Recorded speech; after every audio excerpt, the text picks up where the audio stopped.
বিসমিল্লাহির রহমানির রহিম। আসসালামু আলাইকুম ওয়া রাহমাতুল্লাহ। শুভরাত্রি বন্ধুরা।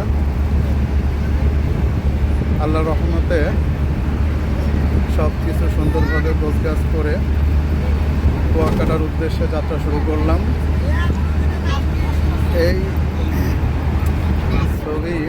এই যাওয়ার যাত্রাপথে আমরা খুলনা থেকে রওনা করেছি কুয়াকাটার উদ্দেশ্যে। বিভিন্ন স্পট কীভাবে যাব, কী করব, সব কিছু আমরা জানাই দেব ভিডিওর মাধ্যমে। অনেক সুন্দর মনোরম পরিবেশ। রাতের যাত্রাগুলো আসলে অনেক সুন্দর হয়। আমরা যাত্রা শুরু করে দিয়েছি। আমরা অল্প কিছুক্ষণের মধ্যে রূপসা ব্রিজে উঠবো। ওই যে দেখা যাচ্ছে রূপসা ব্রিজ,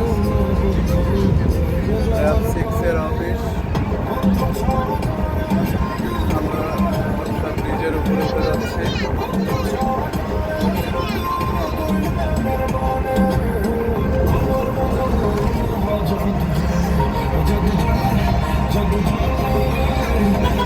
অনেক বিনোদন করতে করতে যাচ্ছি। আমাদের গ্রুপ মেম্বার অনেক কয়জন আছেন। সামনে রূপসা ব্রিজের টোল।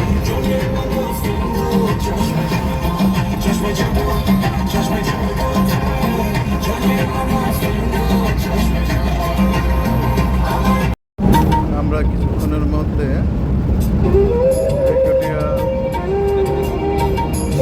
টোল প্লাজাতে এসে হাজির হব। এটা হচ্ছে সামনের, এটাই বেকুটিয়া সেতু টোল প্লাজা। দূর থেকে বেকুটিয়া ব্রিজটা দেখা যাচ্ছে।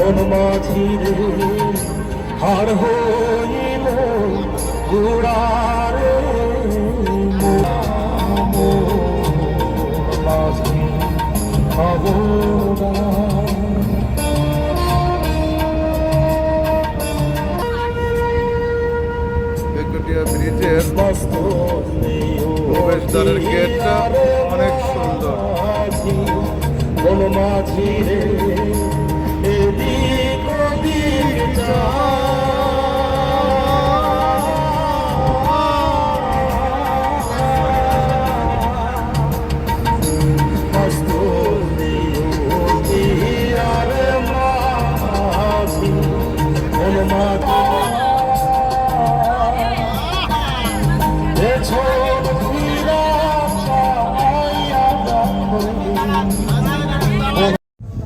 আসসালামু আলাইকুম ওয়া রাহমাতুল্লাহ। বন্ধুরা দেখেন, আমরা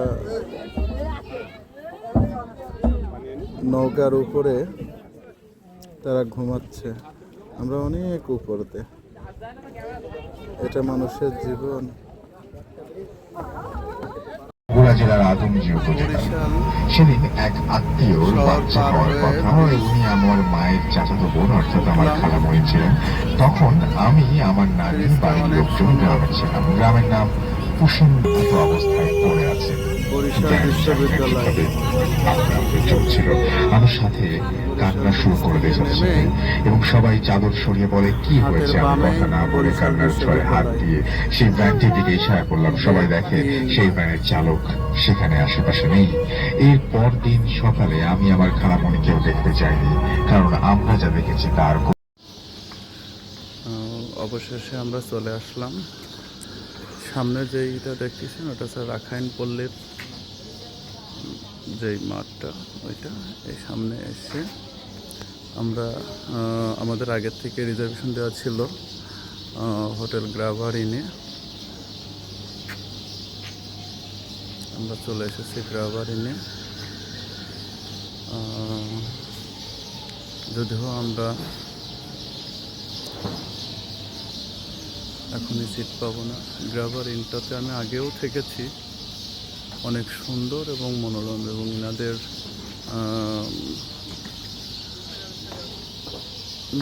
হোটেলের ম্যানেজমেন্টটা খুবই সুন্দর। পরিবেশটাও অনেক সুন্দর। সি বিচটা এখান থেকে সামনে গেলেই বিচটা দেখা যায়। আগে পরে অনেক সুন্দরভাবে থেকেছি। তো বন্ধুরা, আমাদের প্রতিটা দিন আমরা কি কি করব সব কিছু আপনাদেরকে পাতে পাতে দেখাবো। সবাইকে ধন্যবাদ, ভালো থাকবেন, আমাদের সঙ্গেই থাকুন।